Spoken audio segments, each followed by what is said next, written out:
Rice கீர் அரிசி பாயசம். இது Kerala special and super tasty. முதல்ல நட்ஸ் எல்லாத்தையும் லேசாக ரோஸ்ட் பண்ணுங்கள். இந்த பாட்லேயே அதில் ஆல்ரெடி நெய் இருக்கு இல்லைங்களா, அதுலேயே 2 டேபிள் ஸ்பூன் பாஸ்மதி ரைஸ் போட்டு ரோஸ்ட் பண்ண ஆரம்பிக்கலாம். கலர் மாறும்போது எடுத்து மிக்சியில் கொரன்னு பவுட்ரு பண்ணி வச்சுக்கலாம்.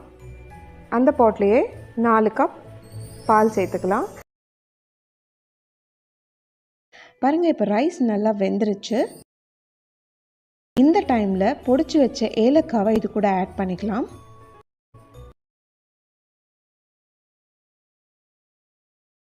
அண்ட் நம்ம பனிச்சுக்கரை ஆட் பண்ணதுக்கப்புறம் கொதிக்க விடாதீங்க. சில நேரத்தில் பால் திரிஞ்சிரும். சூடாக சாப்பிட்டிங்கன்னா பிரமாதமாக இருக்கும். ஃப்ரிட்ஜில் வச்சு சில்லுன்னு சாப்பிட்டிங்கன்னா இன்னும் அற்புதமாக இருக்கும். உங்களுக்கு இந்த வீடியோ பிடிச்சிருந்தா லைக் பண்ணுங்கள், மறக்காமல் சேனலை சப்ஸ்கிரைப் பண்ணுங்கள். தேங்க்ஸ் ஃபார் வாட்சிங். நன்றி, வணக்கம்.